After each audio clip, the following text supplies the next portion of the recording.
You're watching the news at 10 on Channels Television, reaching you live from Lagos. Let's quickly cross over to our Abuja studios now, shall we, to Ibrahim Adro, standing by to take us through a couple of more stories. Ibrahim.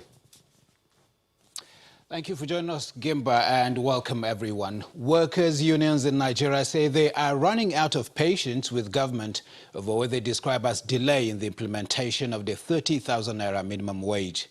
Last week, the Nigeria Labour Congress and the Trade Union Congress issued a joint statement asking the federal and state governments to implement the new minimum wage by mid-October or risk a mass strike.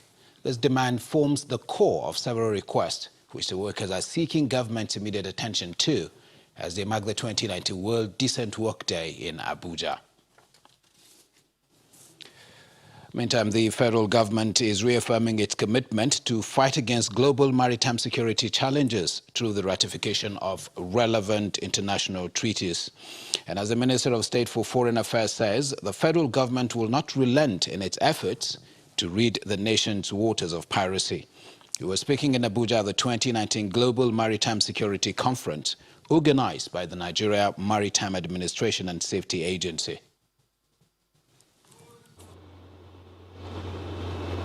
The threats posed by insecurity on global waterways is the focus of this conference as maritime experts from Africa and Europe converge on Abuja to brainstorm ways of combating the challenge. The Director General of the Nigerian Maritime Administration and Safety Agency sets the tone for the conference as he speaks on the essence of the conference. This conference is unique and comes at a critical time in our collective quest for solutions to issues affecting our socio-economic development as nations. From ECOWAS to the African Union Commission and to the International Maritime Organization, the message of collaboration resonates as the Minister of State for Transportation and the Minister of Defense reiterate the need for effective collaboration. There is significant global concern on the rising spate of maritime insecurity and the perception that the Gulf of Guinea region accounts for most of these cases. The Minister of State for Foreign Affairs, who represented President Buhari at the occasion, is confident of the outcome of the conference. We are confident that this conference will give birth to innovative solutions and offer new mechanisms and strategies that will deepen global commitment towards ensuring effective and efficient security in the Gulf of Guinea and other critical areas essential for world maritime trade. On her part, the Managing Director of the Nigeria Ports Authority aligns her thoughts with the agency in the sustenance of global maritime security. A lot of initiatives have been started by NIMASA, by Nigerian Navy, and I believe this conference would enhance what is required to bring Nigeria and indeed the Gulf of Guinea to be a secure place as required to enable us tap into the blue economy. The three-day conference, characterized by 11 thematic sessions, is expected to evaluate the relevance and impact of the various interventions initiated to tackle maritime insecurity in the Gulf of Guinea, with a view to revising and adapting them to addressing the current challenges. Nigeria's telecommunications giant Globacom, popularly known as Glo, has introduced a new package for its subscribers called Recharge and Win Big, tagged My Own Done Better. The consumer promotion, which was launched by the company at the Mike Adenuga Towers in Victoria Island, Lagos, is a move to empower thousands of teaming subscribers with tools that would help them start small and medium-scale businesses. For one day, and you say fit follow win. Recharge and Win Big, codenamed My Own Done Better promo, is the latest package launched by Globacom to empower its subscribers. You all look good. Here at the Mike Adenuga Towers, government officials, education experts, community leaders and celebrities gather for the unveiling of the promo to the public.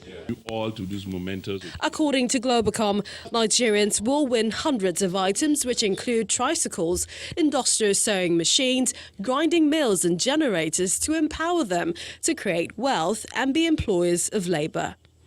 At Glo, we feel fulfilled each time we have the privilege to empower the people.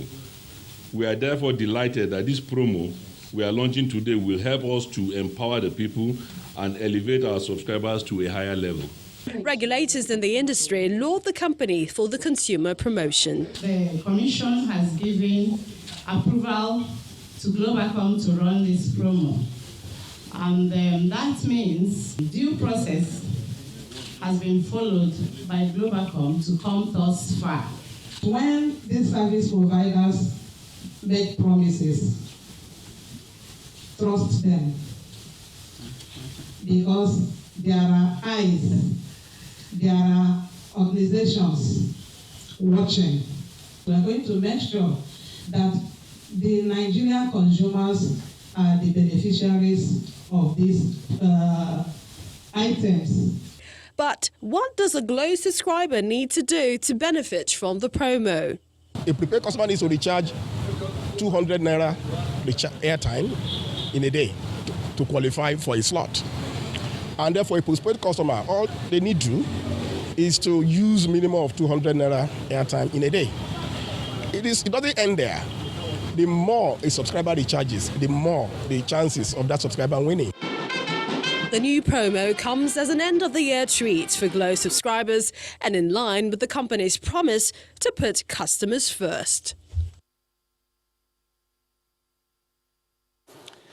It's time now for more business reports from our Lagos studio where Melinda Akinlami is standing by. Melinda.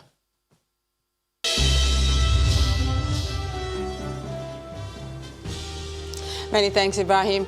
All is now set for the presentation of the 2020 appropriation bill by the presidency to the National Assembly on Tuesday, October the 8th. And this comes after an extraordinary meeting of the Federal Executive Council today in the nation's capital, Abuja, which was chaired by the president to put finishing touches to the government spending plan for next year. At the end of the meeting, the special advisor to the president on media and publicity, Mr. Femi Adesina, told journalists that the early presentation of the budget is to enable the federal government return to the January-December cycle. Last week, the Senate increased the 2020 budget proposal from 10.002 trillion naira to 10.729 trillion naira. Meanwhile, in Anambra State, the 2020 spending plan is said to be inclusive, transparent and realistic, but it will depend largely on internally generated revenue. Given the budget breakdown, the State Commissioner for Budget and Economic Planning, Mr. Mike Okoye, mentioned that the budget estimate represents a 20 billion naira reduction from 2019, while the Principal Secretary to the government and the Commissioner for Works, who were members and are members of the Budget Committee, maintained that the budget is well calculated to improve the people's well-being and boost infrastructure. It's still negative sentiments for the equities market as losses from medium and high value stocks pushed the NSE's main index deeper into the red. Layo Adedoke has details of today's trading session.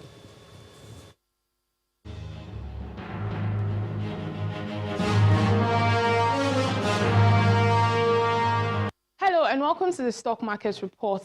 The NSE's main index slipped further away from the 27,000 level, down by 0.45% at the close of Monday's trading session as profit-taking enters the second week of October. This comes after intense sell mandate on the oil and gas sector key equities such as Seplat, which fell by 6.85%, led to 4.18% drop on that counter, while consumer goods and banking sector major components added to an additional 59 billion naira loss in total market value. The price table recorded a slightly negative margin of 16 gainers, led by 10% increase in the share price of Cortville Business Solutions against 17 losers, including Dangote Cement, which were led by 10% drop from Cornerstone Insurance. The trio of FCMB, Transcorp and FBN Holdings are the lead contributors to an overall turnover of 151.71 million shares worth 1.5 billion naira, traded in more than 2,800 transactions today. Well, that's it on the Stock Market Report. I'm Layo Adegoke. As business news tonight, it's back to you, Gimba. Brilliant. Many thanks indeed, Belinda. US President Donald Trump has defended the withdrawal of American troops from northeast Syria, saying that it is too costly to keep supporting US allied Kurdish forces in the region fighting the Islamic State militants there. Simon Pusey has more and other international news in around the world in 5. Good evening from the Channel's newsroom here in London. The main Kurdish-led group have called the surprise US move to pull out of northern Syria as a stab in the back. US troops have begun withdrawing from positions in the north of the country, paving the way for a Turkish operation against Kurdish fighters in the border area. Kurdish-led forces have until now been a key US ally in Syria, where they helped defeat the Islamic State group, but Turkey regards them as terrorists. However, in a series of tweets, President Donald Trump defended the pullout, saying it was time to get out of these ridiculous, endless wars.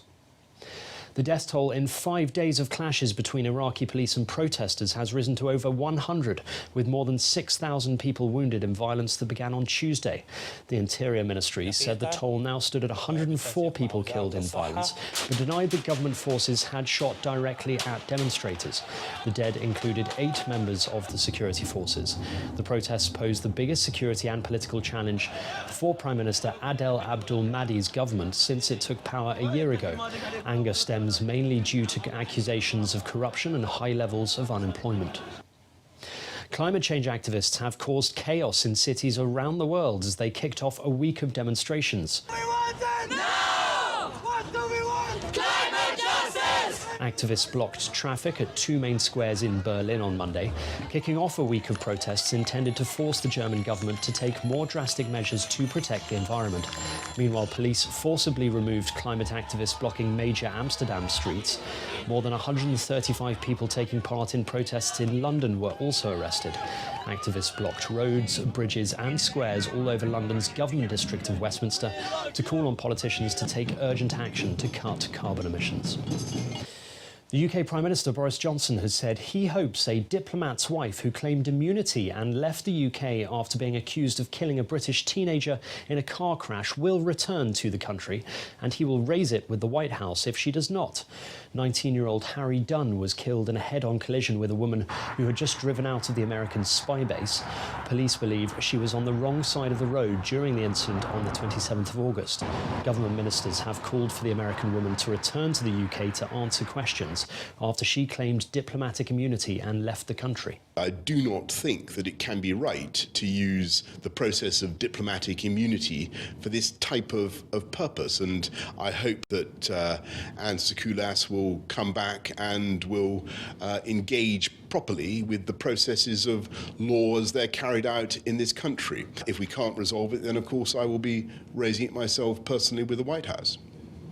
China's state broadcaster and several businesses have cut ties with the Houston Rockets after the team's general manager supported the recent anti-government protests in Hong Kong on Twitter.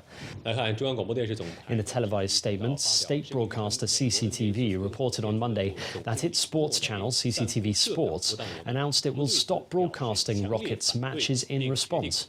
Rockets general manager Daryl Morey has since deleted the initial tweet and apologised, saying he did not intend to offend fans in China. However, it appears the damage has been done. Sportswear brand Li Ning and sponsor Shanghai Pudong Development Bank Credit Card Center said they would suspend ties with the Rockets. The NBA side are widely followed in China, partly because they drafted Yao Ming in 2002, who became a star and helped build the NBA's following in China. Yeah, we apologize. We love China. We love, playing there. I know for both of us individually, we go there, once or twice a year.